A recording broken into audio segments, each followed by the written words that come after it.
Close your eyes. I'm going to hang up this phone, and then I'm going to show these people what you don't want them to see. This world is not what you think it is. This world is not what you think it is. Close your eyes. Tell me your name. Ruth Heath, Ruth, and how old are you today? 102, 102. So you were born in 1918. 1918. And we were just talking, and I asked you what shape the Earth is, and what did you say? What were you taught in school in elementary I was taught school? in school that the Earth was flat. And then what do you remember when they changed it to a globe? Well, when they changed it, I remember when they changed it, but I can't remember the date or anything like that. And did you believe them? Yes, I did. You did. Now, I was young. right, and we all were told by people that we trust. That's right.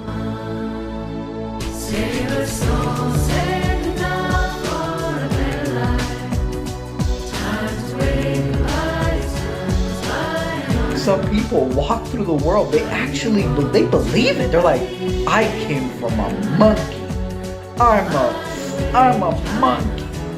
And thanks to all my ancestor monkeys getting killed in tribal monkey fights, I have evolved into this higher Homo sapien being, and then one day we're gonna go into the stars, into the heavens with our rocket ships, and we're gonna become enlightened, elegant, thin aliens.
Those burning skies and all who don't believe her.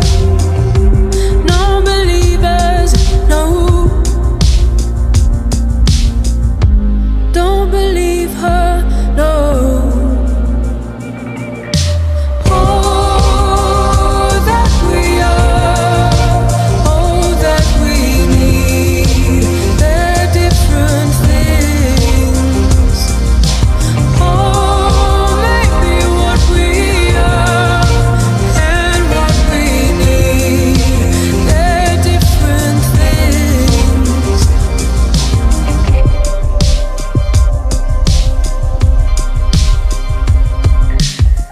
Do you realize again you chased an idea, healed on earth behind some broken creature? Maybe she loves you, and I'm just a preacher. Non-believers crying, don't believe her, don't believe her, no. Don't believe her, no. Oh, that we are, oh, that we need. They're different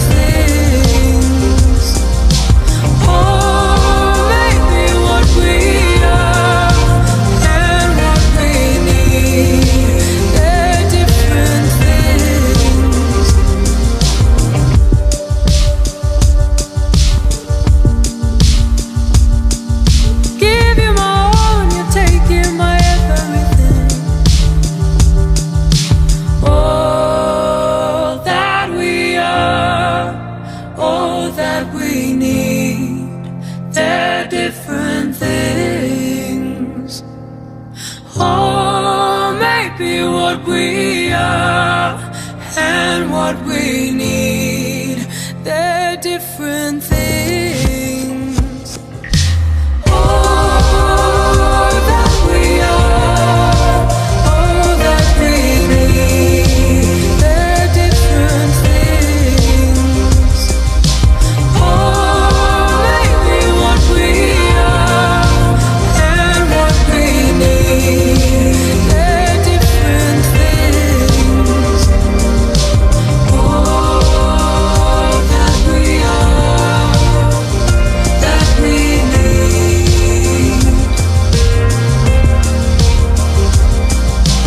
Oh, what we are, what we need.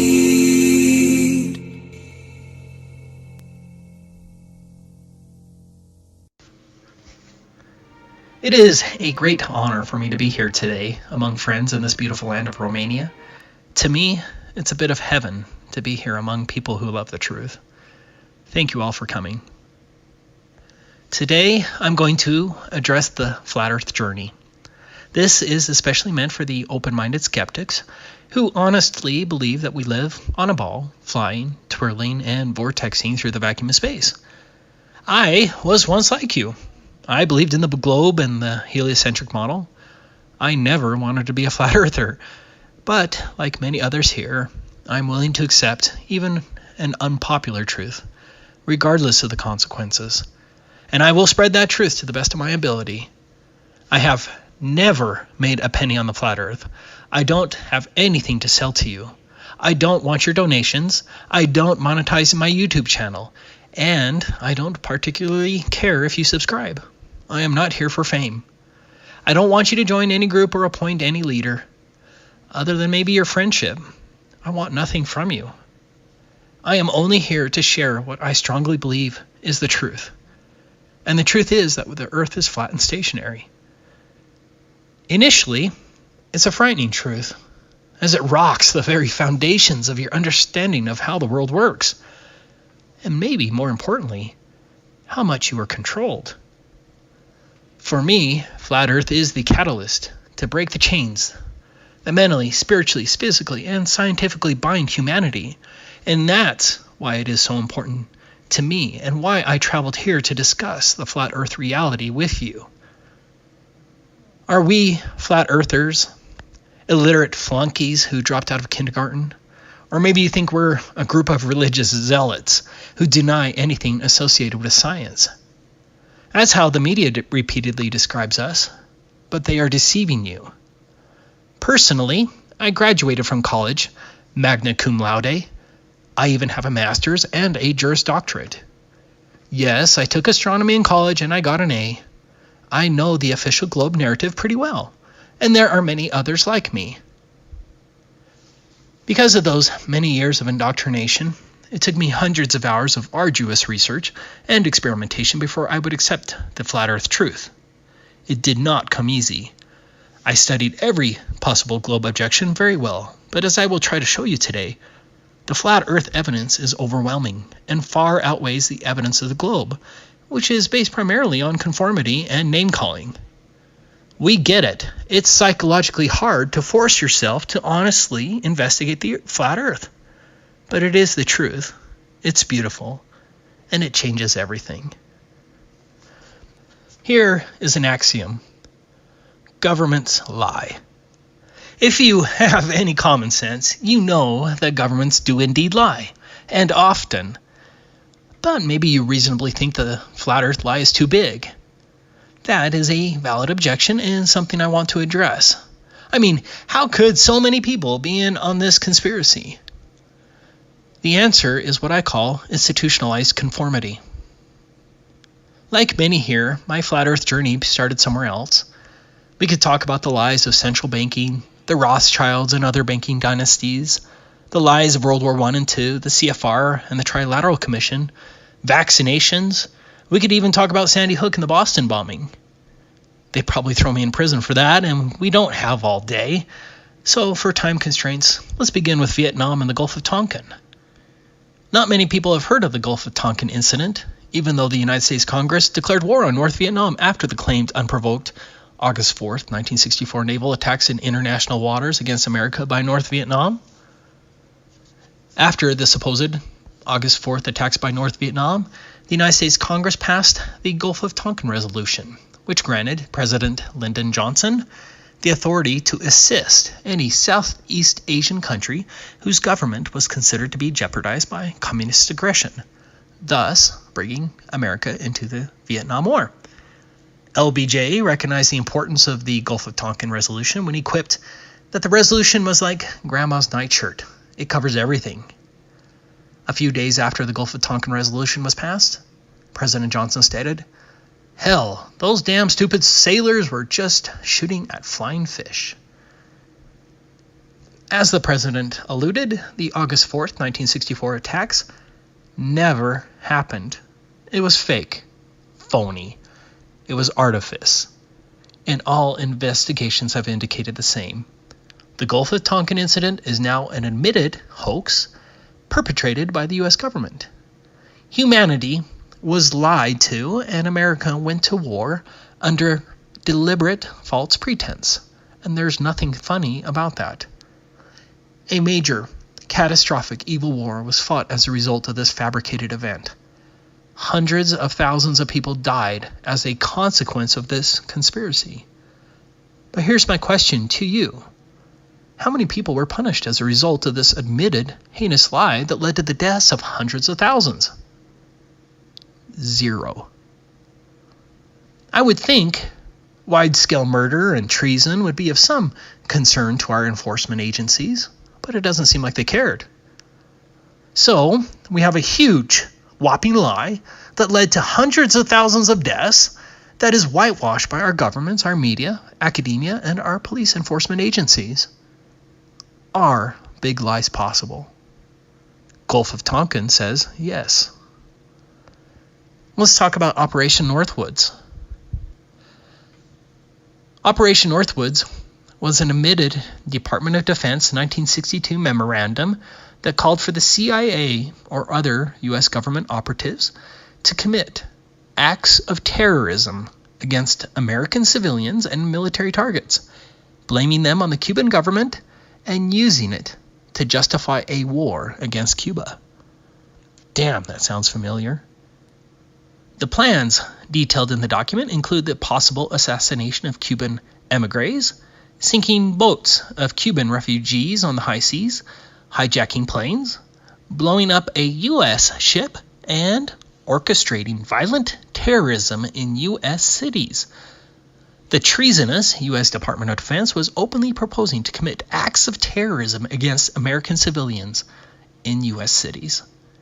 It was the proposed murder of Americans so that America would go to war to murder others. Fortunately, these proposals were allegedly rejected by John F. Kennedy. I'm not so sure if that helped Kennedy's career, though. Are big conspiracies possible? The Department of Defense thought so. Which brings us to 9/11. Regardless of whether the United States committed this horrific act of terrorism against its citizens directly, or whether the U.S. government was just an accessory in the commission of, or after the fact, Building 7 is the smoking gun proof of this huge conspiracy, as Building 7 was not allegedly hit by an airplane, and yet it collapsed symmetrically and at free fall speeds. I'm sorry, but office fires cannot collapse a steel-constructed building symmetrically and at free fall speeds. It is nonsense. More than 3,000 licensed architects and engineers have said the same, and the numbers keep growing. Even a group of academic engineers in Alaska recently reached the same conclusion, but you didn't hear about that on the news. Interestingly, just a few weeks ago, CNBC senior analyst and former anchor Ron Insana openly stated that Building 7 was brought down by controlled demolition. Again, you probably didn't hear about that. Why were there no mainstream discussions of Building 7, an obvious demolition that would have had to have been wired to explode long before September 11th? Why didn't you hear about this gentleman, Barry Jennings, who is now dead. He actually worked for the government in Building 7. Jennings was a very credible witness. He was the deputy director of the Emergency Services Department for the New York City Housing Authority, and he worked in Building 7 on 9/11. He described an abandoned building and then explosions in the lower levels of Building 7 before any of the other two towers came down.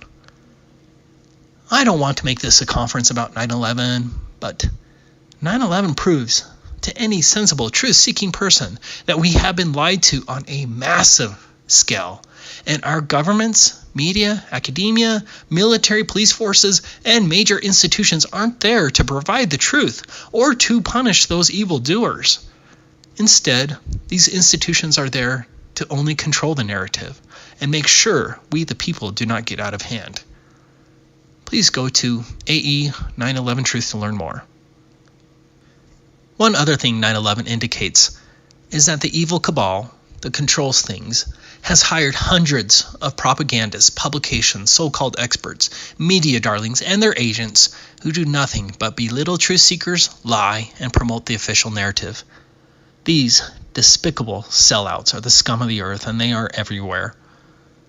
Unlike Big Brother in the book 1984, our Ministry of Truth uses a conglomeration of governments, institutions, schools, media, companies, religions, and their agents to control us from every direction while operating under the grand illusion of separation. There are no checks and balances. Are big lies possible? 9/11 unequivocally says yes. I'm going to speak about the phony NASA moon landings tomorrow, but one thing you should note is that every government and all of our media outlets and other institutions claim that these wire-dangling astronauts landed on the moon 50 years ago. These liars supposedly fell at 4,000 miles per hour in this piece of junk that was never flown even once on Earth. They then later attached a fold-up dune buggy and lived 3 days in this untested papier-mâché craft in the harshest environment imaginable. They want you to believe that NASA operated this camera 234,000 miles away while it panned and zoomed out in real time while filming this ridiculous contraption that's obviously missing the thrust from the end of the nozzle. You can even see telltale signs of 1960s movie backdrops during all of the alleged landings. Are big conspiracies possible? Yes, without question, the phony moon landings, 9/11, and Gulf of Tonkin prove that these bastards can lie to us big time, and that none of our major institutions are there to help us expose them or hold them accountable. These evil people have lied to us repeatedly, so why would you trust them? The truth is left to us, you, me, and the grassroots community. Which brings us to the flat earth. In every nation and in every city, schools consider the shape of the earth a fundamental scientific fact, and that supposed fact is repeatedly taught from day one all the way through graduate school. Yet no one has seen this globe or its curvature or its effects, but it's still taught as a fundamental fact based solely on faith in our institutions. Much like Santa Claus and the Easter Bunny, the globe is truly a faith-based religious system with the Big Bang, gravity, and nature as our creators. In addition to incessant educational programming, the spherical Earth is shown in countless movies, television shows, video games, books, comics, newspapers, businesses, and websites. Pay attention. They put the sphere and the alleged curvature in nearly everything in the media. It is no exaggeration that every day there's a news story, new movie, picture, or show regarding so-called space supporting your understanding of the globe, Earth, and outer space. The globe indoctrination is ubiquitous and unrelenting. Moreover, the spherical Earth is fully supported by every major religion: Catholics, Protestants, Mormons, Muslims, Judaism, Hinduism, Buddhism. All major religions support the spherical Earth. There is no other symbol that is shown with as much pride and zeal than the globe Earth. Moreover, the term flat earther is a well-known pejorative term to refer to someone as anti-science or anti-facts. If you ever want to ruin your reputation among a group of people, Just refer to yourself as a flat earther, and the mocking will begin by even your closest loved ones. I guarantee that every flat earther here knows this as a personal fact. Ask yourself, why does questioning the globe Earth cause such a knee-jerk, negative emotional response? Like Pavlov's dogs, when you mention the flat Earth to anyone, almost without exception, the listener will be enraged, salivating at the mere mention of it. We get it, but please, try to set aside that Pavlovian response and just allow yourself to have a legitimate discussion with us, even out of intellectual curiosity. So what has caused we flat earthers, who probably number in the millions now, to abandon our educational foundations, all mainstream science, every major religion, and all of our news, entertainment, and media to support an idea that is even used as a slanderous term to refer to someone as an idiot? In a nutshell, Flat Earth is about hundreds, if not thousands, of grassroots tests, experiments, and observations that consistently belie the globe model. New experiments, tests, and observations are coming out every day from every nation, unequivocally indicating that the globe is false, and we truly do live on a flat and stationary Earth. There is no faith involved. It's a testable fact. But I'm going to show you right now who is to blame for the flat Earth revolution. Here are the three primary culprits: the curvature formula, the Nikon P900, and YouTube. Those three things changed my life forever, and it shocked me to my core. Culprit 1, the curvature formula. Back in 1838, Samuel Rowbotham tested the purported Earth's curvature with a telescope standing 8 inches above the water while he watched a boat remain visible for a distance of 6 miles, which should have been impossible under the official globe dimensions. In fact, the boat should have been mathematically hidden 16 feet below the horizon, but it wasn't. Rowbotham's book, Zetetic Astronomy, is a must-read, where he includes many other tests as well. In Zetetic Astronomy, Rowbotham introduced the world to the curvature formula. Now, I understand Romania uses the metric system, however, I'll be using mostly the imperial system for simplicity, so please bear with me. I want everyone in the audience to please show me by raising your hands how many of you know the answer to this question. 8 inches per? Please, everyone say it with me. 8 inches per mile squared. How did an entire audience know this mathematical expression? 8 inches per mile squared represents how much a distant object should be hidden below the horizon from a ground level view based on the official mathematical dimensions of the Earth. That is a ball Earth with a circumference of 24,901 miles. The curvature formula is a mathematical certainty for all observable distances with respect to the imaginary globe Earth. Rowbotham stated the curvature drop formula very well. If the Earth is a globe and is 25,000 English statute miles in circumference, the surface of all standing water must have a certain degree of convexity. Every part must be an arc of a circle. From the summit of any such arc there will exist a curvature or declination of 8 inches in the first statute mile. In the second mile, the fall will be 32 inches. In the third mile, 72 inches or 6 feet, as shown in the following diagram. So, at 1 mile, a distant object should drop 8 inches. Not a big deal. But let's look at 4 miles. Remember, 8 inches per mile squared, you square the miles. 4 miles times 4 miles times 8 inches divided by 12 equals 10.6 feet. A curvature drop of 10.6 feet at just 4 miles. Now wait a second, we could take binoculars out and easily see 4 miles on a clear day. What about a distance of 8 miles? 8 miles times 8 miles times 8 inches divided by 12 equals 43 feet or 13.1 meters. Now, I bet there are a few people here who have stood at the edge of a lake on a clear day with binoculars and could see the shore on the other side 8 miles away.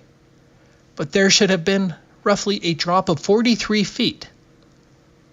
Let's be clear, there is an adjustment for observation height, but even at an observation height of 6 feet above the water and a distance of 8 miles, 17 feet should be hidden by the curvature of the Earth, and yet you can see people walking on the beach at the opposite shore. I have an older friend of mine who grew up in a house right next to Utah Lake. He immediately knew there was a problem when presented with the fact about 8 inches per mile squared, because throughout his life, when visibility was high, he would take binoculars out and could see the other shore 10 miles away. So how much drop should there be at 10 miles or 16.1 kilometers? 10 times 10 times 8 inches divided by 12 equals 67 feet or 20.4 meters. This is a 67-foot statue. Does anyone here think they've seen this much curvature drop at 10 miles? This entire statue would be hidden behind the curvature of the Earth at only 10 miles away. No one has seen this curvature, and the flat Earth video evidence is overwhelming. What about 20 miles? 266-foot drop. 50 miles, 1,666-foot drop. 100 miles, 6,667-foot drop. As you can see, at 100 miles distance, the curvature drop is so substantial that it would hide a 6,667-foot tall mountain like this one here, Mount Drum in Alaska. The prominence of this mountain is 6,710 feet, very close. How many people have witnessed a drop this tall while driving 100 miles along a coastal road? You can see 100 miles with a high zoom camera. No one has witnessed this curvature. The Suez Canal, as shown in this video, is 120 miles long. Under your official globe model, that's a curvature drop of 9,600 feet or 2,926 meters. That's about the prominence of Mount Shasta, shown here. Do you see a curvature drop of 9,600 feet along the Suez Canal in this video that could hide Mount Shasta? I don't. Another important question is, why haven't you ever heard about the very fun fact that the Earth supposedly drops at 8 inches per mile squared? Everyone's heard of E equals mc squared, and no one can apply that to reality. But up until just a few years ago, no one ever heard of the Earth's supposed curvature drop of 8 inches per mile squared, even though every person should see this on a daily basis. Imagine how fun that would be in a classroom to demonstrate the shape of the Earth by measuring the supposed curvature drop of a city that's 30 miles away, by using a simple math that a 10-year-old would comprehend. But no one was ever taught this in a classroom, not even in surveying courses. Why? The 8 inches per mile squared formula is very accurate over all visible distances. Let me reiterate. 8 inches per mile squared isn't some math we flat earthers made up. These are the actual factual numbers based on the official dimensions of the Earth, and you are welcome to do the math or plug the information into engineering software to verify it. I didn't believe it at first, and even Google used to falsely claim that it was only 8 inches per mile.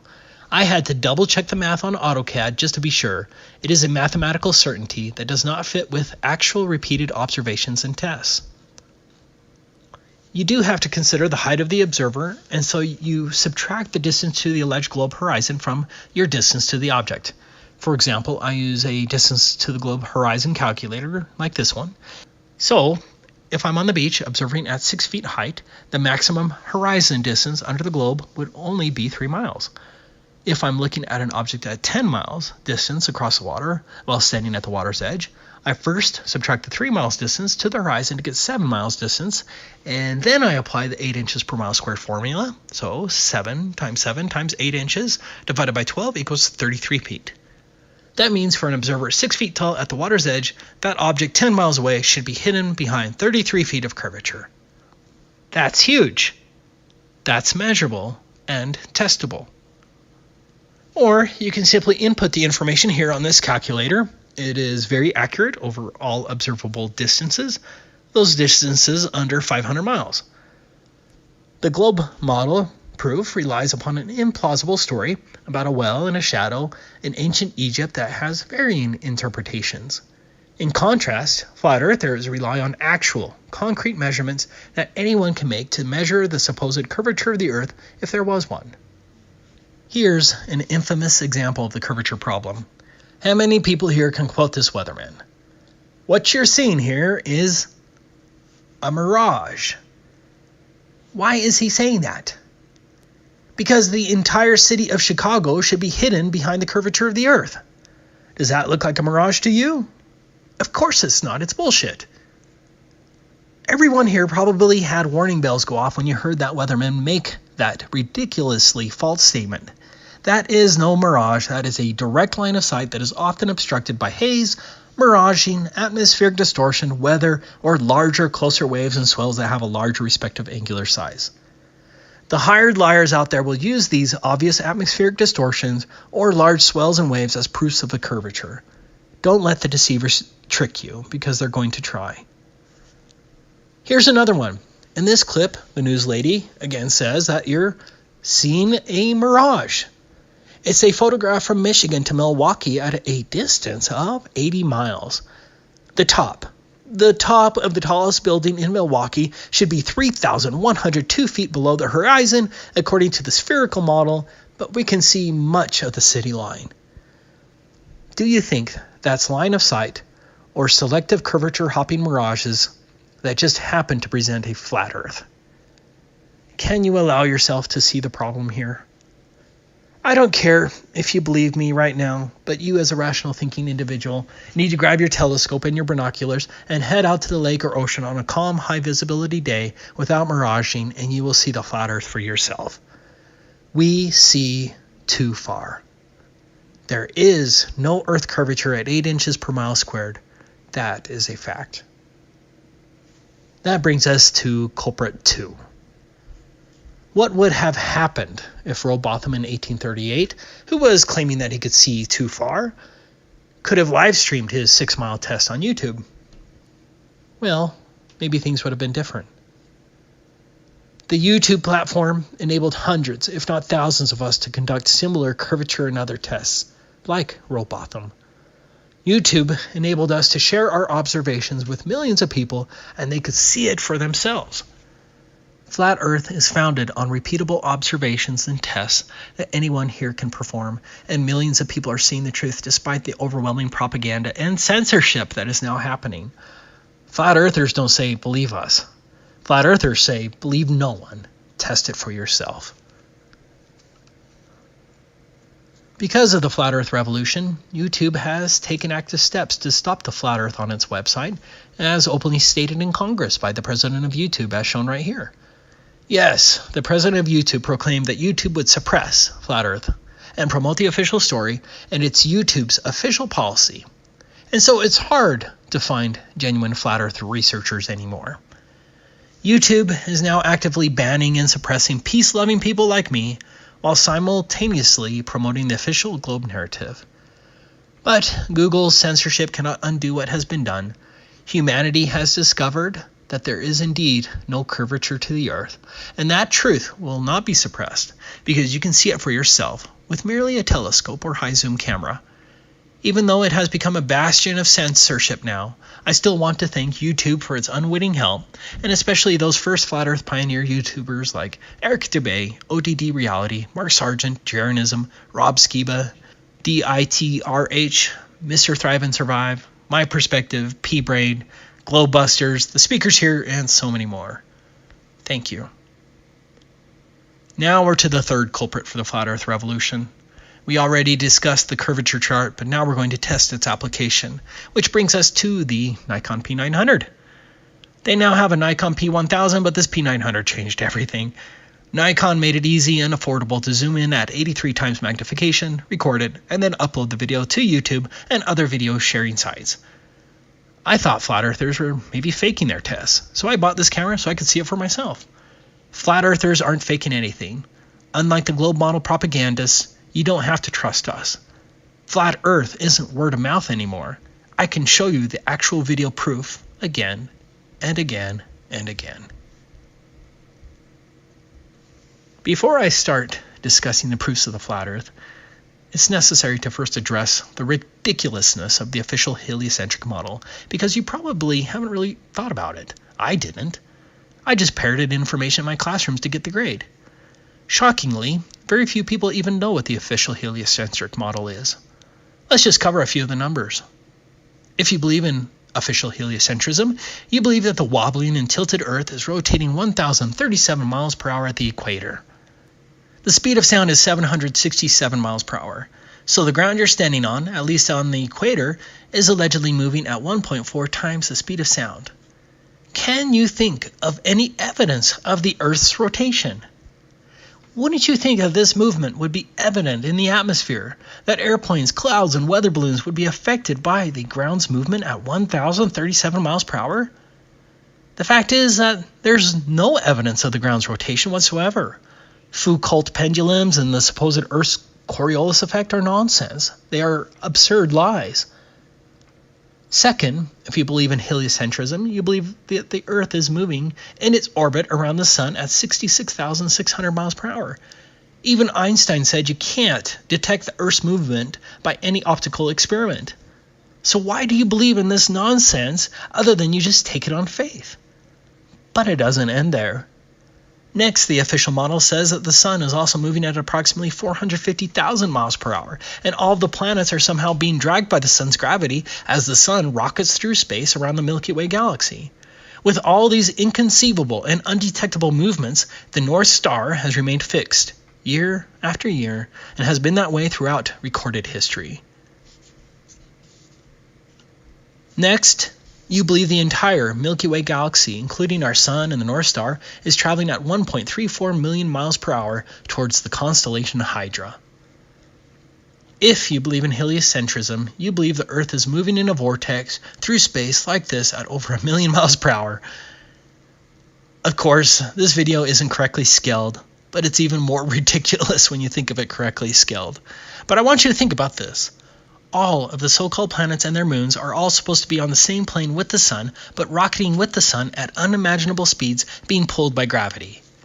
How would gravity hold these planets on the same plane as the Sun? How surprised would you be at firing a bowling ball, representing our Sun, and then have tiny BBs up to 3,000 feet away orbiting around the zooming bowling ball, Sun, and still maintaining the same speed with the bowling ball? It's nonsense, especially when you consider that those tiny BBs have other tiny BBs rotating around them, all maintaining the same plane with our bowling ball Sun. Think about comets that zip away from the Sun to then, 70 years later, like Halley's Comet, to catch back up with the Sun on a tabular schedule. Are these comets attached by rubber bands? How did they catch back up? I don't care how many degrees you have. This is stupid. Look at this footage of star trails. Think of how impossible it would be to film these trails as the Earth is supposedly wobbling, tilted, rotating at 1,000 miles per hour, orbiting at 66,600 miles per hour, and chasing after a Sun zooming at 450,000 miles per hour. As pointed out in the book Kings Dethroned, modern astronomy is built upon shameful blunder after shameful blunder. It's fascinating how few honest, educated people have found these blunders. But that's the power of institutionalized conformity. Even the most educated become nothing but mere parrots of their institutions. But let's get to some of the proofs of the flat Earth. For those who have been watching my YouTube channel, some of these tests are repeats, so please be patient. This video is really meant for the skeptics. Exhibit 1. Reservoir 6.3 mile sun reflection test. What you're seeing right now is my first curvature test back in April 2016. I had been researching flat Earth since October 2015, but this was the first time I tested it with my Nikon P900.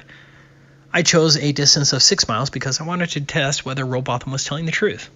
He was. In this test, my wife was carrying a mirror at the opposite end of a reservoir, reflecting the sunlight from 6.3 miles away. I watched my wife place the mirror into the water.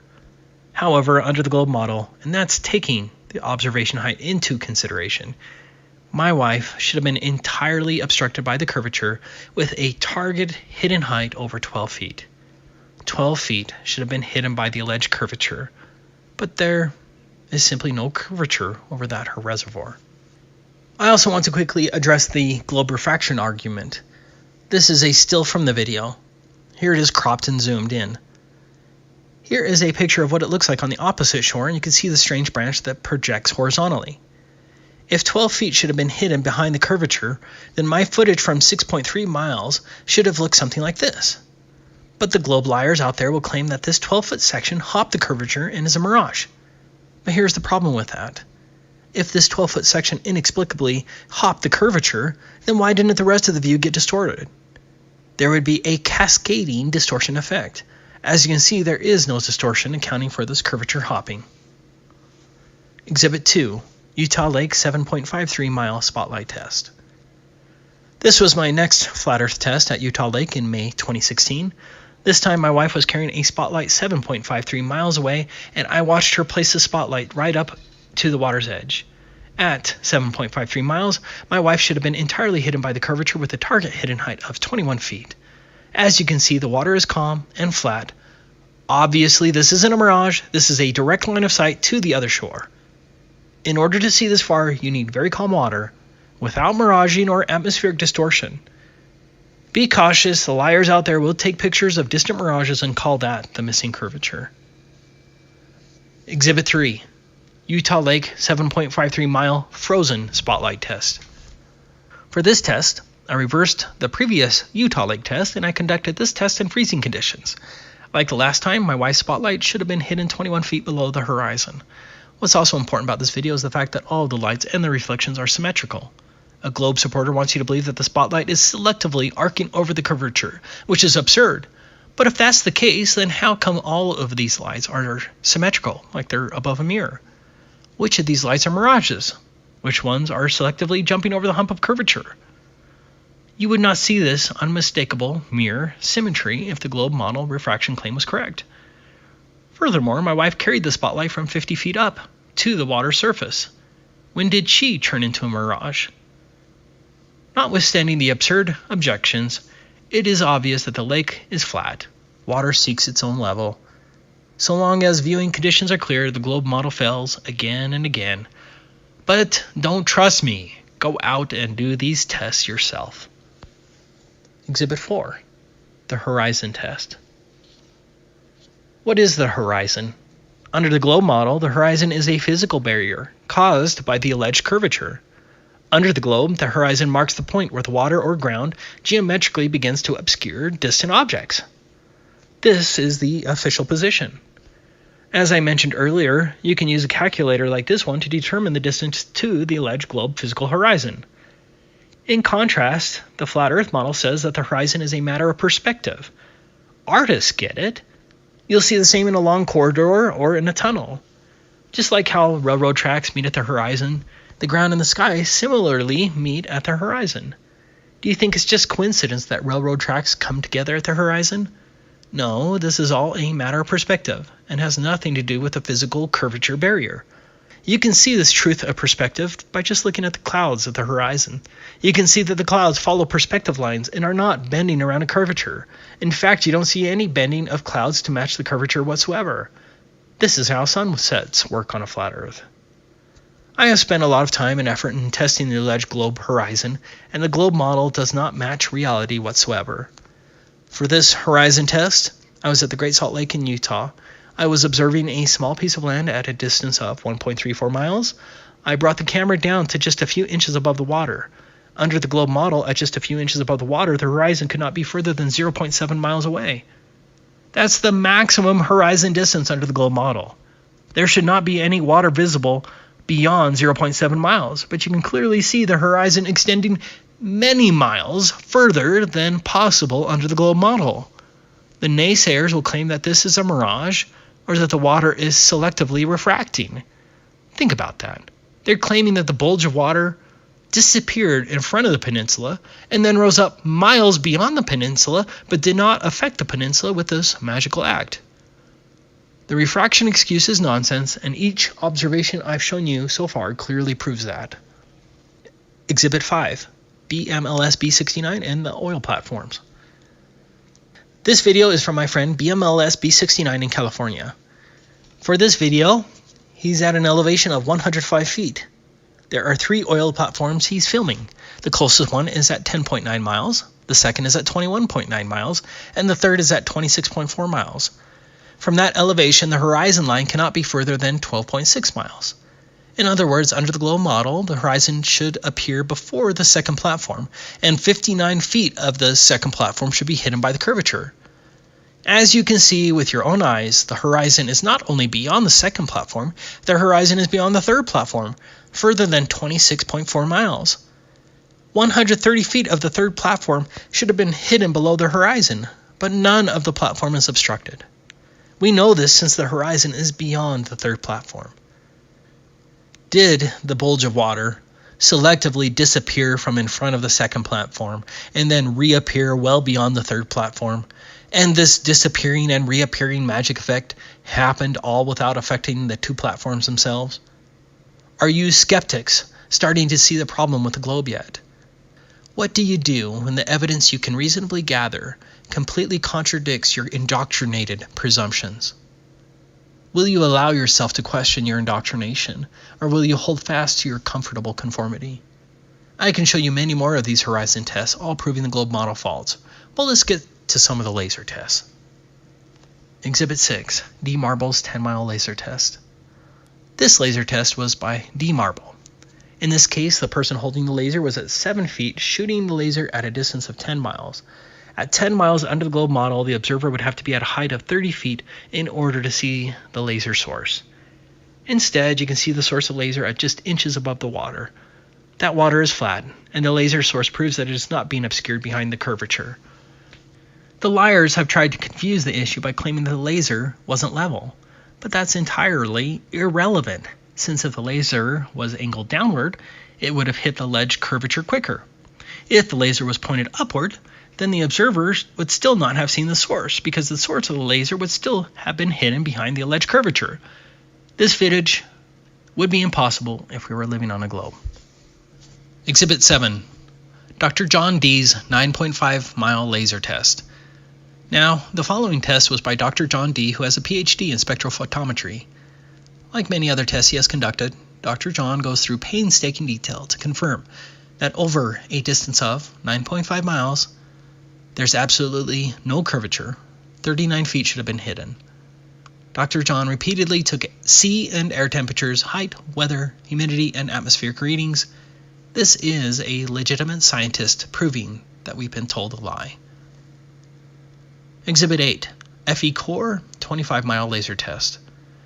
FE Core is an independent scientific foundation. You can read about FE Core's powerful laser test here. The laser test was over a distance of 25 miles. All atmospheric conditions and temperatures were taken, and there's nothing there that accounts for the fact that they were able to see the laser 25 miles away. 297 feet should have been hidden below the horizon. That's the height of a skyscraper. And FE Core filmed the laser at just 5 feet above the water. Exhibit 9, Salton Sea 18-mile sun reflection and laser test.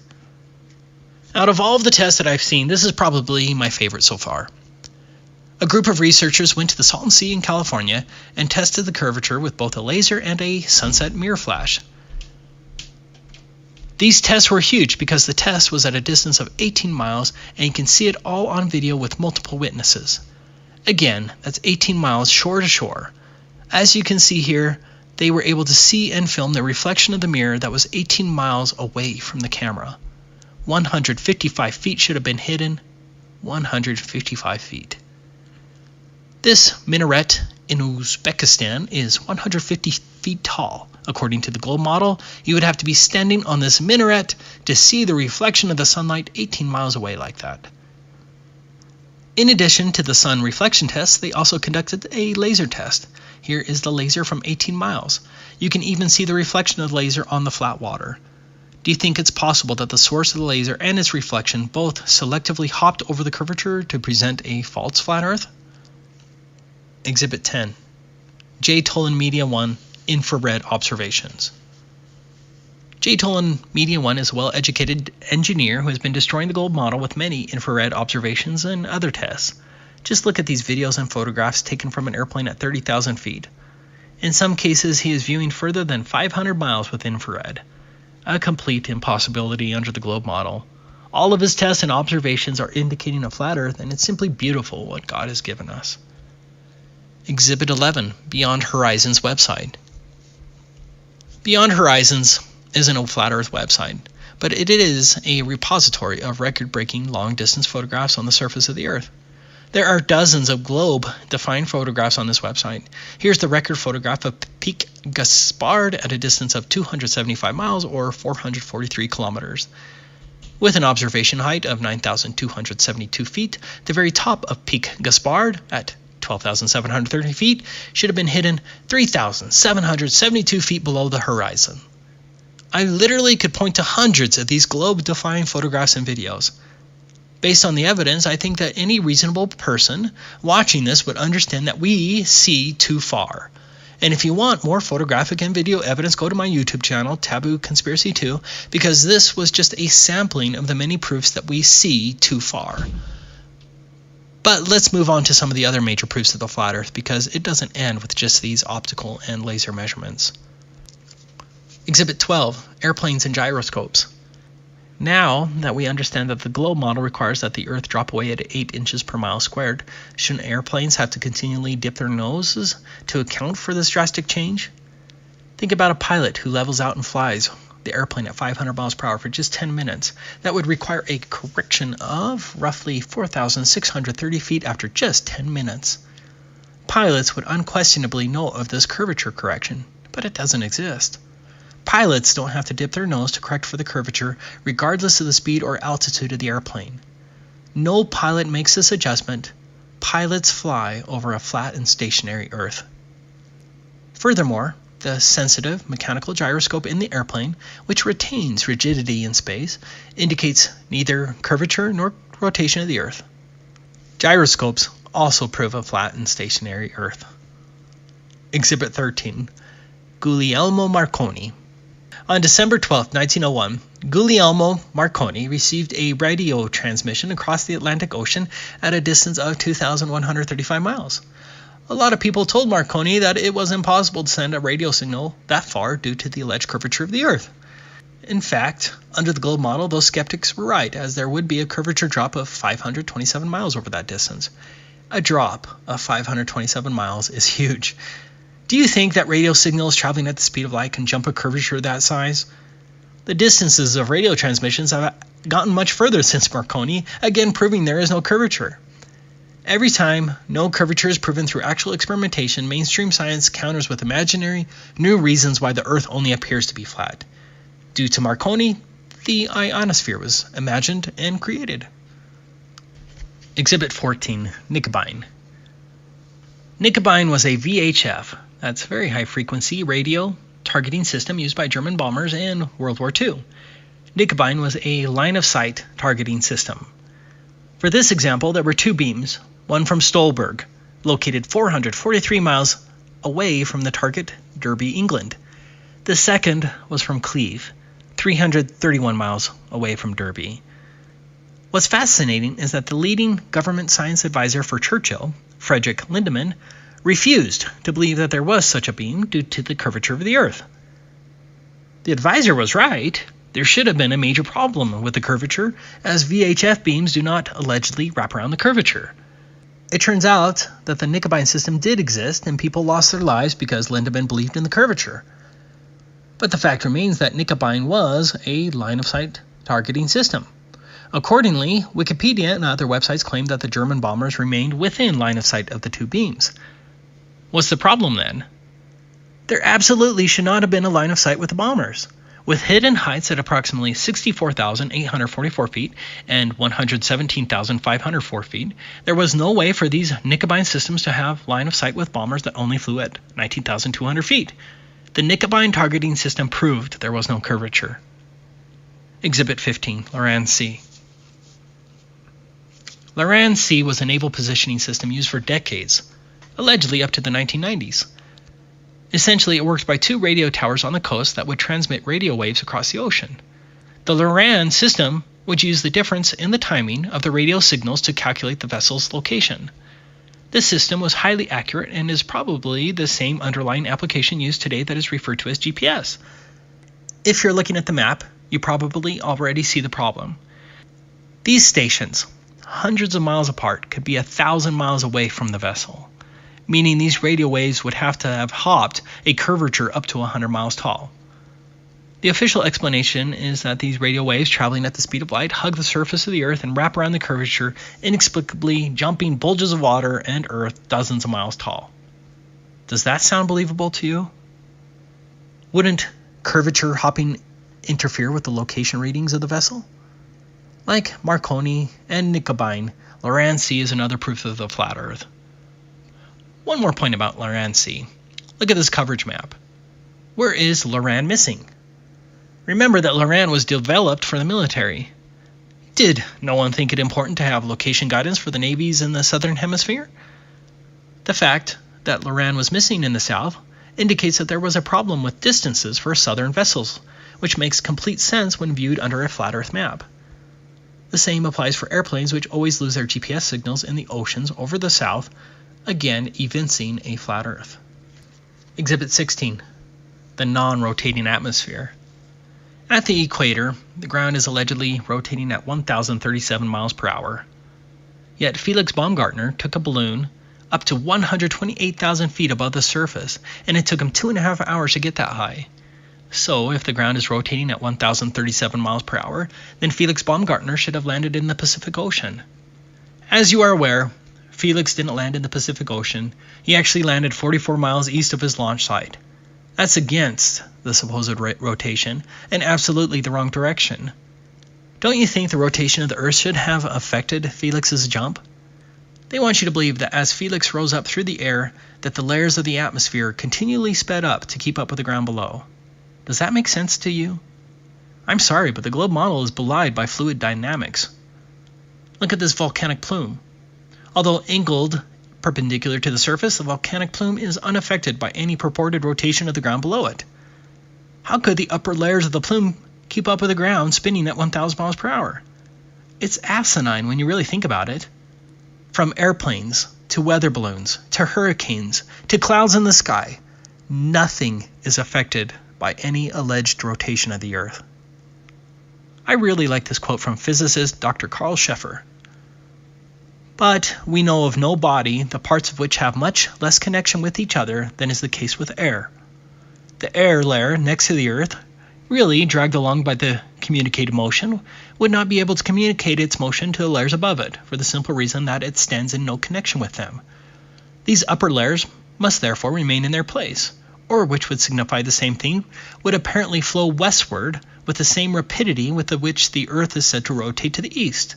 Now, since a point on the equator, if the Earth rotates on its axis in a day, must move eastward at the rate of 1,250 feet a second, the air would similarly move 1,250 feet westward in a second, which would more than 10 times surpass the velocity of the most fearful hurricane. We cannot perceive the rotation of the Earth in any way. We cannot demonstrate it. There are no air currents which we can justly regard as, or even supposed to be, consequences of this rotation. These facts ought to be proof enough against the existence of a rotation of the Earth. Must it not appear almost absurd in us, preoccupied by what they have taught us in school, to accept a theory of the rotation of the Earth which neither is nor can be proven? Must we not wonder at the readiness of the learned of nearly the entire world from the time of Copernicus and Kepler to accept the conception of the rotation of the Earth, and then search afterwards now for nearly 3.5 centuries for arguments to maintain it, but of course without being able to find them? Exhibit 17. Snipers. Some may quickly counter that snipers account for the rotation of the Earth. The claim is nonsense, and many military professionals have declared the same. But more importantly, you can go online and read the actual sniper manuals for the Army Special Forces Sniper Training, Army Sniper Training, U.S. Navy SEAL Sniper Training, U.S. Army Special Operations, and the Marines. Despite popular belief, there is no sniper adjustment for the purported Coriolis effect. Again, a huge proof of the stationary Earth and more proof that popular media has lied to us. Exhibit 18, the Antarctic Treaty. The Antarctic Treaty is an important proof of the flat Earth because it evinces an intentional and multinational effort to prevent people from determining what's beyond the 60th south parallel in Antarctica. In short, independent travel is not allowed or outside of the 60th south parallel, and that hides the flat Earth. Under the general concept of the flat Earth, Antarctica is the likely shoreline of the world's oceans. North is in the middle, south is in every direction towards the outside of the circle. You can see that here on this flat Earth map from 1587 from Urbano Monti and this 1892 Gleason map, both of which came out long before the Antarctic Treaty. Because of this, Antarctica is the one area that would prove the flat Earth model correct. Coincidentally, Yeah, right, coincidentally, no independent travel is allowed below the 60th south parallel. This isn't a theory, it is a well-established fact.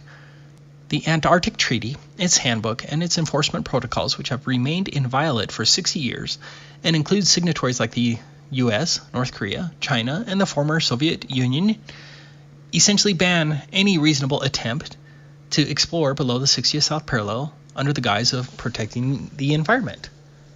Think of what has happened in the last 60 years. The Antarctic Treaty survived Vietnam and all of the Cold War, despite the claim that Antarctica is rich in minerals, including coal, oil, and uranium. Were the Soviets really that interested in protecting penguins and the environment? I think the Romanian people would have a hard time believing that about the Soviet Union. It's ludicrous. Yes, Romania ratified the Antarctic Treaty on September 15, 1971. Don't your alarm bells go off when you hear that this huge swath of land, which is also the highest continent in the world, is off limits to independent exploration by people like you and I? Yes, they will claim you can independently go, but they are lying. The amount of red tape and other intentional restrictions that you would have to jump through is impracticable, and they know it, and the borders of Antarctica are patrolled by all signatory nations. Of course, there are token explorations along the ice shelf, and there are a few destination spots that you are not allowed to venture from, but that entire section of the world is off limits to independent travel. This doesn't happen unless they are hiding something big from us. If you would like to know more on the subject, go and watch this video I made. You can find it on the Globebusters channel. So telling we flat earthers to take a picture of the edge or the dome, if there is any, is a ruse because nobody is allowed to independently travel below the 60th south parallel, and that fact is proof of the flat earth. Exhibit 19. Lack of north-south circumnavigation.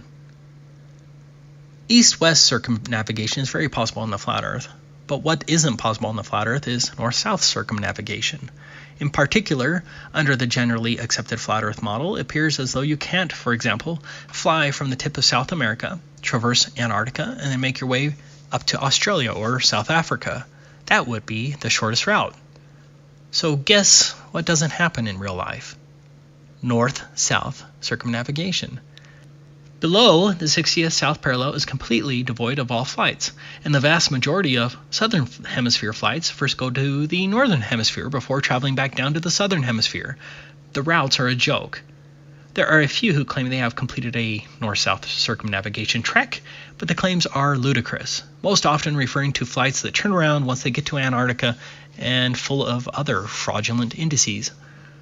Hundreds of thousands of flights east-west, and only a few highly questionable north-south circumnavigation claims. Come on, alarm bells should be going off because this wouldn't happen on a globe. Exhibit 20, the eclipse. The lunar eclipse is very often raised as the key proof of the globe, but it actually doesn't help the heliocentric cause at all. First, there's the well-documented selenelian. This is video of one that happened on January 20th, 2019. There's the lunar eclipse above the horizon, and there's the sun above the horizon.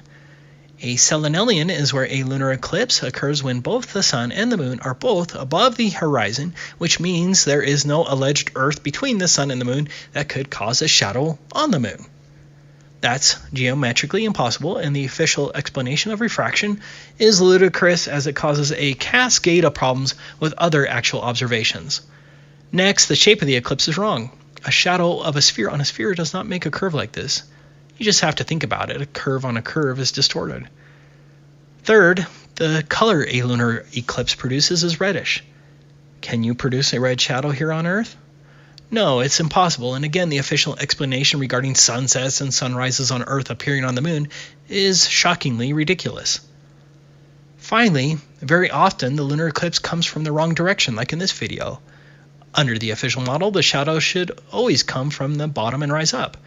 Instead, you'll often have lunar eclipse shadows come from top to bottom, again belying the globe model. The solar eclipse is a strong proof of the flat Earth. First, notice that the sun and the moon are the same size. That's a statistical impossibility under the globe model. Now look at the size of the shadow. The moon is supposed to have a diameter of 2,159 miles. Then why is the shadow of the moon only 70 miles across during a solar eclipse? These are all proofs that the sun and the moon are much more local than claimed. Exhibit 21. No photos of Earth from space. Another huge proof of the flat Earth is that there are no photos of the Earth from space. Here's the 2002 blue marble image created by Robert Simon from NASA. It looks real, right? But it's not real, and NASA says so. I can't say this with enough emphasis. This is an admitted fake. A NASA employee wrapped a flat map of the Earth. Let me repeat that. He wrapped a flat map, not photographs. He wrapped a flat map of the Earth around a cartoon ball and added surfaces, clouds, and oceans to match what people think the Earth looks like. You don't believe me? Well, let's look at this NASA article about Robert Simon, who created the 2002 blue marble image. Here's the first interesting admission from NASA.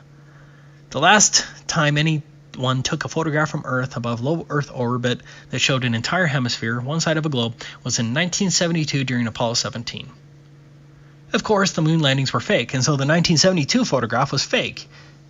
You can tell it's a painting when you actually look at it. But this is NASA admitting that there were no photographs of the Earth like this from 1972 until 2015. Without question, all of the so-called pictures of Earth from space for 43 years that you were brought up to believe in were only artist renditions and other fake images from NASA, and that's why NASA always uses the word image instead of photograph. That's pretty alarming. But this is the more interesting admission. Then we wrapped the flat map around a ball. My part was integrating the surface, clouds, and oceans to match people's expectations of how the Earth looks from space. That ball became the famous blue marble. Simon wrapped a flat map, created from data, not photographs, around a ball, and made up the rest with computer graphics to match people's expectations. Seriously, that's just propaganda. How many posters of this image hang on walls of classrooms across the world? Here, you can buy it on Amazon. Don't you think it should include the warning? This is a purely phony image created by NASA employee Robert Simon that was fabricated to match your expectations of what you think the Earth looks like. So, maybe 1 billion people have seen this blue marble image of Earth, believing it's real, when it is composed of a flat map wrapped around a ball with other fakery added. Isn't that disconcerting for the honest, objective truth seeker? After the admitted 2002 blue marble fakery, NASA claims that they took an actual photograph of the Earth from space in July 2015. That's the first alleged photograph in 43 years. Here it is. Does this alleged 2015 photograph look much different than the admitted fake image of 2002? As we already saw, NASA artists can admittedly create fake images of the Earth that look real to everyone, and that's a fact. Shouldn't you now be a bit skeptical? Instead of spending $340 million on this alleged 2015 photograph, NASA could have just had another NASA employee recreate the 2002 image with a few different clouds and shading, and no one would know the difference, and NASA could pocket the rest. As a different example, if a forger created an admitted fake painting from Van Gogh and sold the perfect but fake Van Gogh for $1,000, that would be fine, right? As long as he's honest about it, I wouldn't have a problem. But then let's say this excellent forger claimed a decade later to have a real Van Gogh on sale for $50 million. Wouldn't you be a tad bit skeptical before purchasing it, especially if you had no way of verifying its authenticity? I would. But let's take a closer look at NASA's supposed 2015 photograph. Let's rotate it and zoom in. The word sex is spelled in the clouds. It's unmistakable. Some pervert at NASA thought that was awesome. This isn't cherry-picking one of 10,000 images. This is the first supposed photograph of Earth from space in 43 years, and it just so happens to have sex spelled in the clouds. Come on. Seems like Disney likes to put these types of hidden things to mark its cartoons, like in The Lion King, for example. This was also an interesting quote from Wired magazine regarding phony space images. Images sure don't come straight out of space telescopes looking press release ready. Each visualization is the result of artists and planetary scientists collaborating to convert blips on a data readout into something that looks like a planet, all while remaining scientifically plausible. In other words, all of those space images you have on your walls are all imaginary constructs to only look plausible. Robert Simon created blue marble to match people's expectations. It sounds like that is the standard NASA policy. It's all propaganda. The next fallback for the globe supporter will be the Himawari satellite. You know, the satellite the globe supporters always boast is producing thousands of images of the Earth from space. I have to say this again. NASA already stated that it can wrap flat maps around a ball and make it look real. Himawari is just a step up in the software, as now weather radar on top of flat maps is just wrapped around a ball with an added night and day terminator line. Paul on the Plane has a great video exposing the fact that Himawari is just that, software that wraps flat weather radar maps onto a ball. That's it. The total lack of so-called pictures of Earth from space only proves that the globe and space are nothing but propaganda. Exhibit 22, the professionals. So, when I was introduced to the flat Earth, I immediately thought of the many professionals who would need to deal with the curvature of the Earth as part of their career. You know, snipers, surveyors, pilots, civil engineers, military guys, that kind of thing. We already talked about snipers, but the truth is that none of these professionals account for the curvature. There are many interviews now with airline pilots, military professionals, radar operators, missile operators, engineers, commercial surveyors, and many more, all stating that there is no accounting for the curvature or the Earth's rotation in any manner, not one bit. That's amazing, isn't it? So what proof do we have that we live on a rotating ball other than just faith and liars? Exhibit 23, the vacuum of space. They want you to believe that this Earth and its atmosphere are surrounded by a nearly endless vacuum that's more powerful than any vacuum that can be created here on Earth, and yet this vacuum is so weak that it can't remove our atmosphere. This is a fact. There's simply no possible way that an atmosphere can exist adjacent to a vacuum. Horror vacui. Nature abhors a vacuum.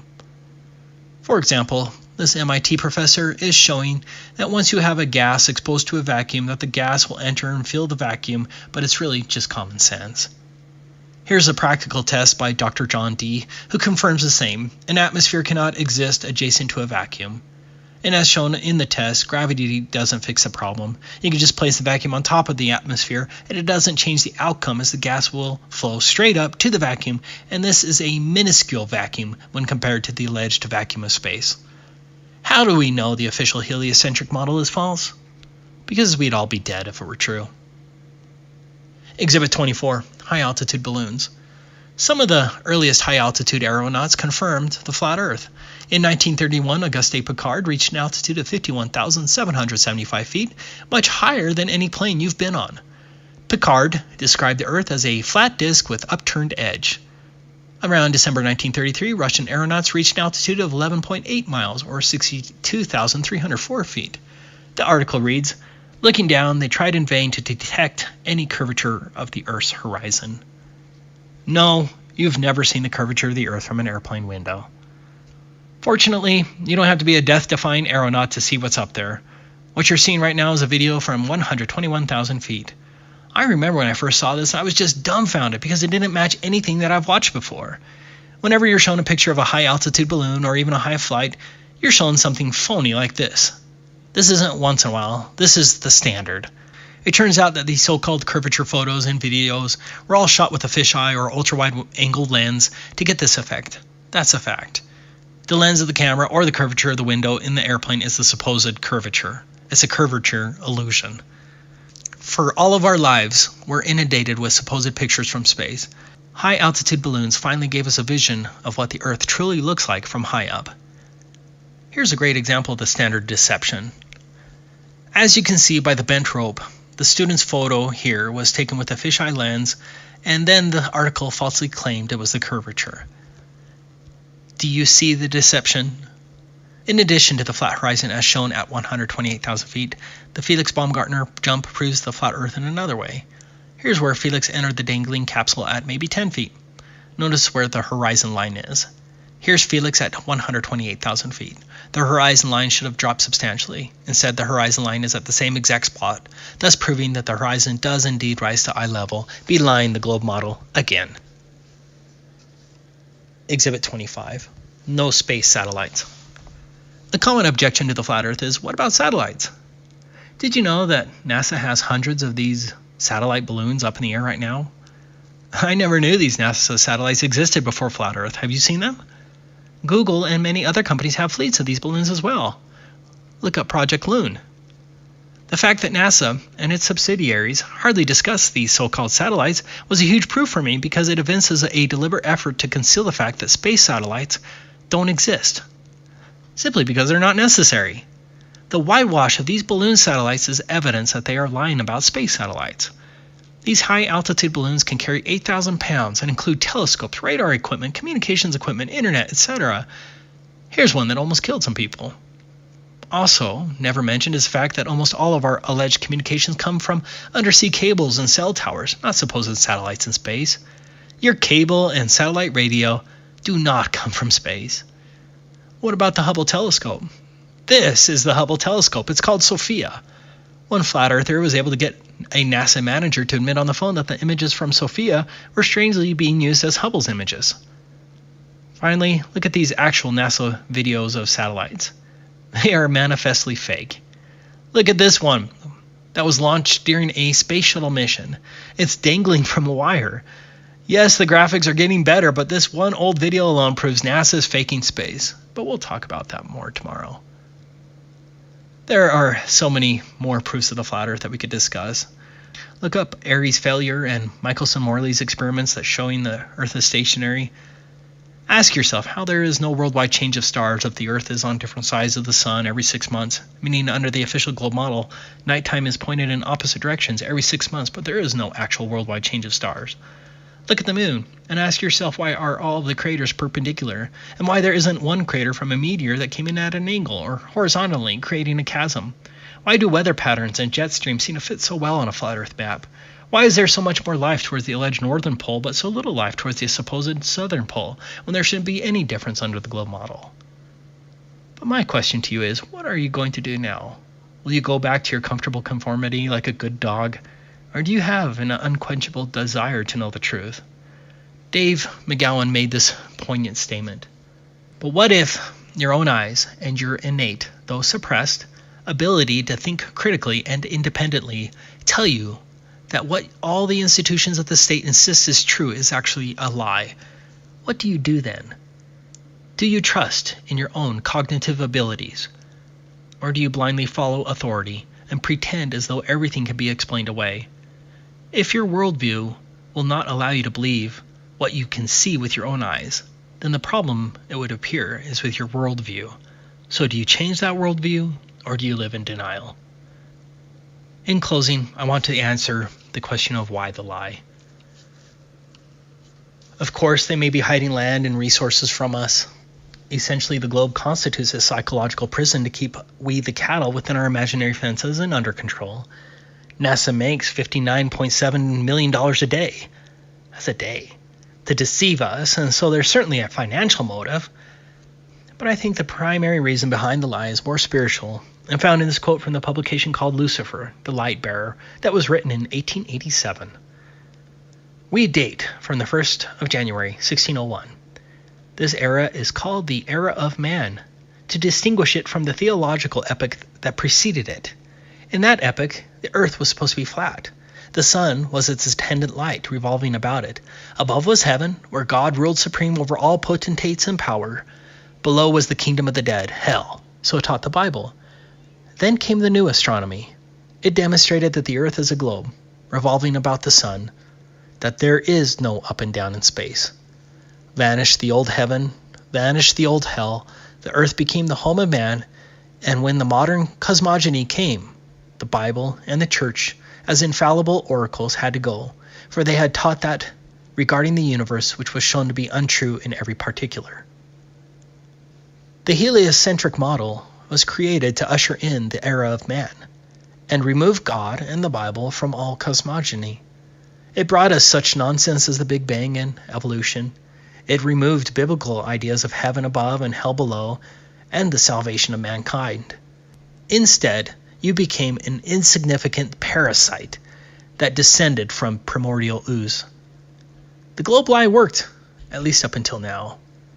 My brothers and sisters, this is an exciting time as we have a chance to break these chains that enslave us. However, we must set aside our petty differences and join together with all humility before God to bring His truth to humanity. The evil cabal keeps trying to divide us. Please don't let them do that. Please go out and share the truth with everyone, as it is left up to us. Thank you for this opportunity to speak here today, and I hope to meet all of you in person. My love to everyone. May the Lord bless you all. Thank you.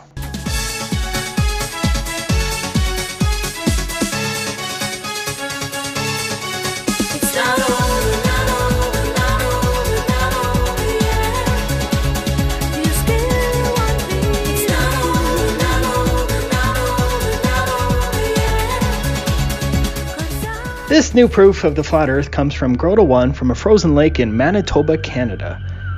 I strongly encourage everyone to head over to his channel and subscribe to show your support because he obviously went to a lot of effort for truth here.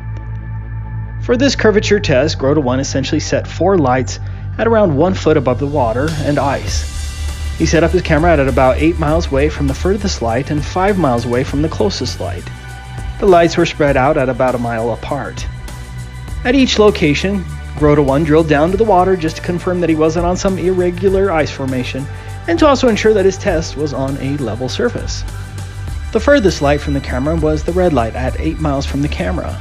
The blue light was at about 7 miles, the yellow was at 6 miles, and the orange light was the closest one at 5 miles away from the camera.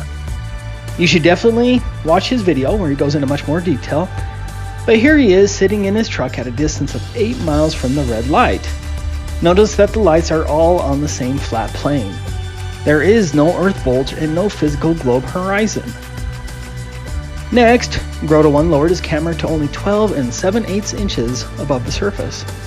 At that small elevation, the globe horizon would have to be closer than 1.27 miles, and the furthest light, the red one, should have been 29 feet below the horizon. That's taking into account the 1 foot height of the light.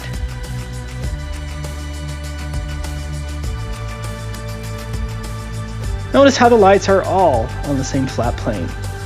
There's absolutely no supposed bulge here.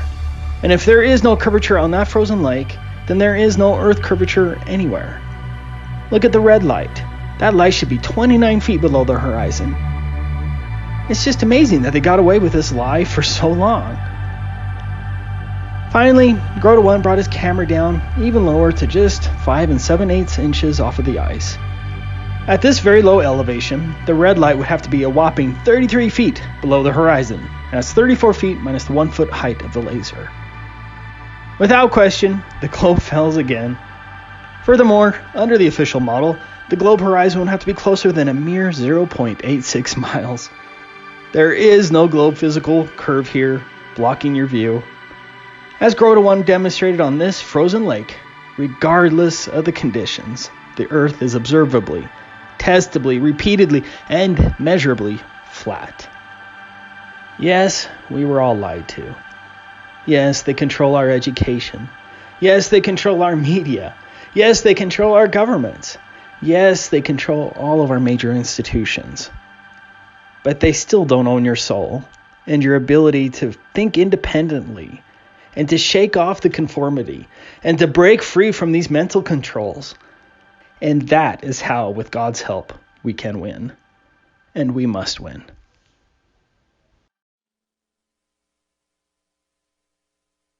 If I say that the world is round and someone else says it's flat, that's worth reporting. But you might also want to report on a bunch of scientific evidence that seems to support the notion that the world is round.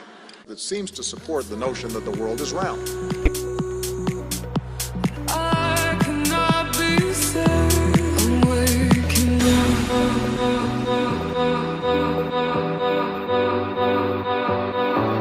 I'm waking up. I can see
I just wanted to quickly share this simple but fantastic laser experiment conducted by some Romanians in Italy.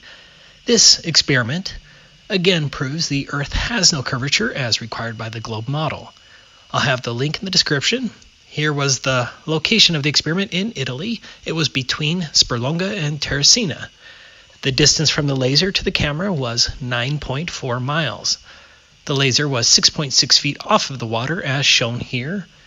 The leveled laser is the silver object on top of the telescope. This is the laser from the same location at nighttime. It's a pretty cool setup. The camera, 9.4 miles away from the laser, was at a mere height of 2 feet. From the camera's 2-foot position, the target hidden height at 9.4 miles should have been 39 feet, according to the globe math. You can see the low 2-foot camera height from the footage. Based on the globe's purported dimensions, the source of the laser at 6.6 feet should have instead been 32.4 feet below the horizon. Here is the footage. What I love about this footage is the intensity of the laser. The intensity is unequivocal proof that the camera is filming the source of the laser, which again was supposed to be 32.4 feet below the horizon. This footage is impossible under the globe model. I don't understand why I feel compelled to keep putting out these proofs of the flat and stationary Earth. Like many of you, many people in my family call me names and want nothing to do with me, simply because I dare point out the blatant inconsistencies and obvious lies surrounding NASA, heliocentrism, our phony institutions, and the false religion of scientism. The attacks hurt. They really do. I was attacked hard today by family, but I'm going to keep sharing proofs of the flat and stationary Earth because it seems like it's the right thing to do. I'm losing family to the globe delusion, but I feel closer to my truth-loving flat Earth family, which is stronger than bloodlines. Thank you, my flat Earth family, for your support. I love you all. Till next time. You told me, sleep, you're the fool, when only the moonlight shone. It hold me till my heart was numb. I'm waking up, I can feel it all. I'm waking up.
nobody's ever been to space because space doesn't exist.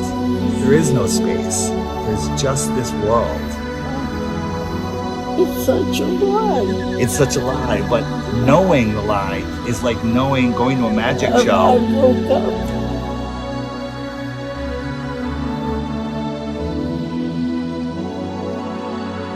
Some people claim there is no motive for such a grand-scale deception, and that flat or ball makes no difference. By removing Earth from the motionless center of the universe, these Masons have moved us physically and metaphysically from a place of supreme importance to one of complete nihilistic indifference. If the Earth is the center of the universe, then the ideas of God, creation, and a purpose for human existence are resplendent. But if the Earth is just one of billions of planets revolving around billions of stars and billions of galaxies, then the ideas of God, creation, and a specific purpose for Earth and human existence become highly implausible. By surreptitiously indoctrinating us into their scientific materialist sun worship, not only do we lose faith in anything beyond the material, we gain absolute faith in materiality, superficiality, status, selfishness, hedonism, and consumerism. If there's no God and everyone's just an accident, then all that really matters is me, me, me. They've turned Madonna, the mother of God, into a material girl living in a material world. Their rich, powerful corporations with slick sun cult logos sell us idols to worship, slowly taking over the world while we tacitly believe their science, vote for their politicians, buy their products, listen to their music and watch their movies, sacrificing our souls at the altars of materialism. All right, tell me your name. Ruth Heath, Ruth, and how old are you today? 102, 102. So you were born in 1918. 1918. And we were just talking, and I asked you what shape the Earth is, and what did you say? What were you taught in school in elementary I was taught school? in school that the Earth was flat. And then what do you remember when they changed it to a globe? Well, when they changed it, I remember when they changed it, but I can't remember the date or anything like that. And did you believe them? Yes, I did. You did. Now, I was young. right, and we all were told by people that we trust. That's right. Where did you go to school? Elementary school. I went to Spurglen School in Hamden, Connecticut. I lived on a farm and grew up with all kinds of animals. No electricity. A big white farmhouse. Amazing. And we had to walk to school. We didn't have a bus to take us to school. We had to walk to school and walk home through all bad weather. It was, living on the farm was a life of, I can't explain it. So getting back to the flat Earth, you said that you're religious, that Yes. you follow the Bible. Yes, I do. And are you aware that the Bible is all about the flat Earth? That God put the Earth on the footstool and separated the waters from the waters, and created the firmament. If you read Genesis, I'm not the Bible guy. I have friends that are so good at it, but there's over 200 verses in the Bible that refer to a flat Earth. That's right. And I think there's only one verse that mentions Earth as a circle, but just like this table right here, that table is a circle, Right. but it's flat. That's right. Right. A circle is different than a sphere. A sphere is the same in every direction. That's right. The circle of the Earth. So how does it make you feel to realize that you were right as a kid? It makes me feel better. It does make you feel better, right? Oh, it makes me feel alive. Oh my God, that is so true. My whole life, I believe, Yes. what I was taught. That's and then right. when I discovered the flat Earth, I feel better about it. because we are the center of creation. That's right. We are important. That's right. We are here. We are God's children. Excellent. Yes. I will I believe in God. I trust God.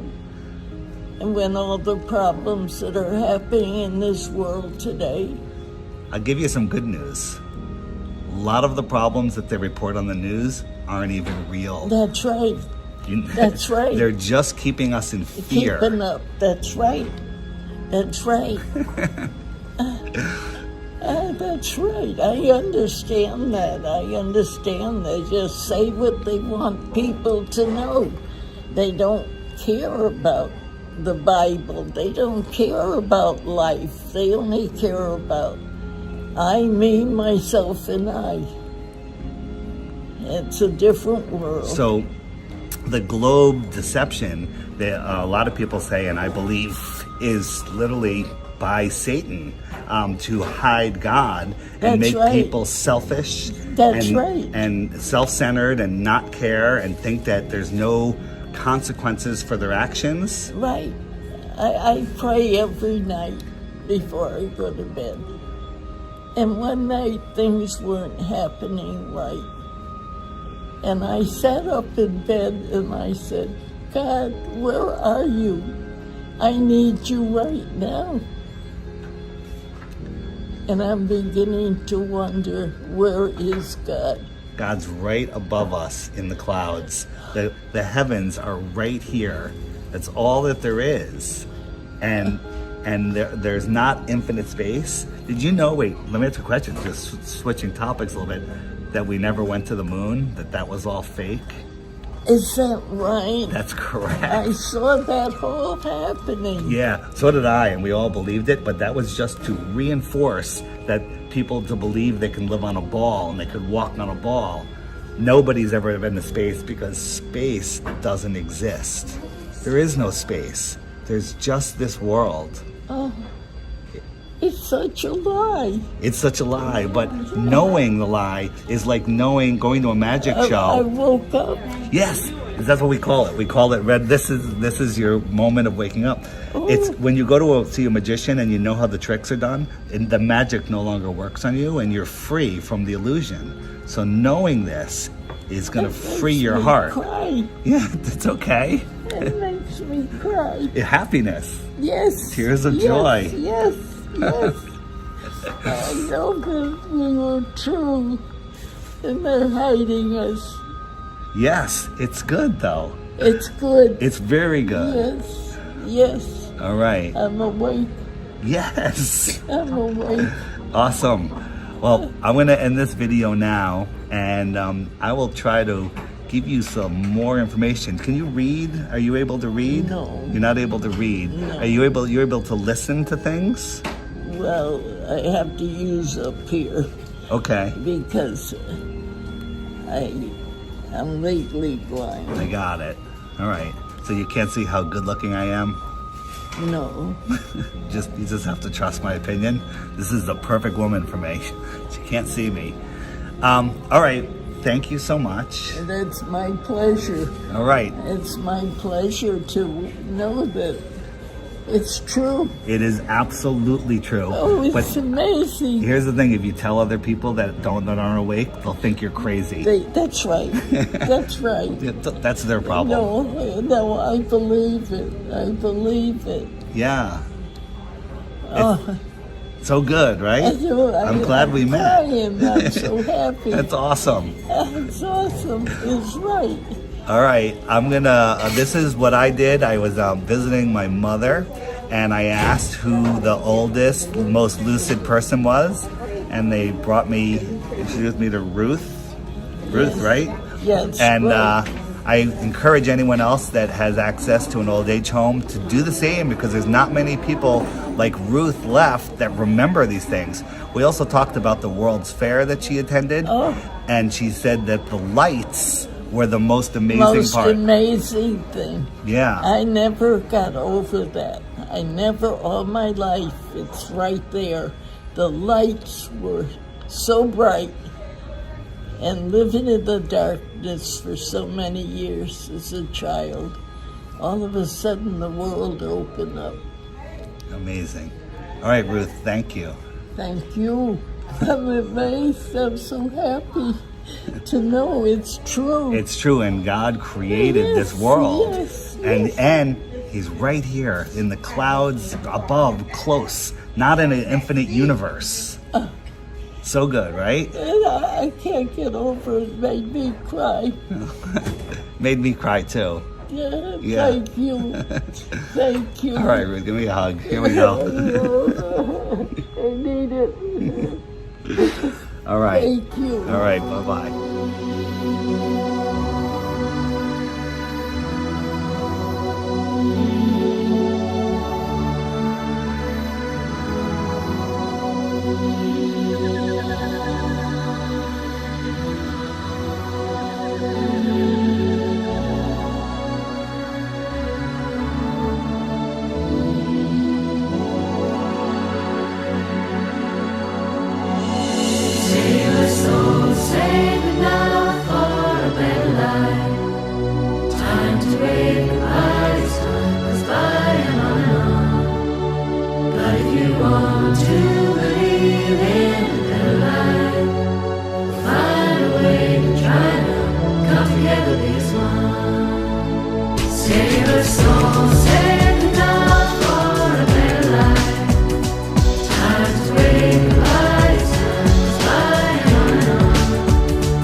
I know you're out there.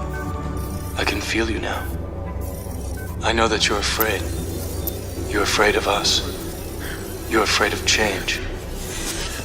I don't know the future. I didn't come here to tell you how this is going to end. I came here to tell you how it's going to begin.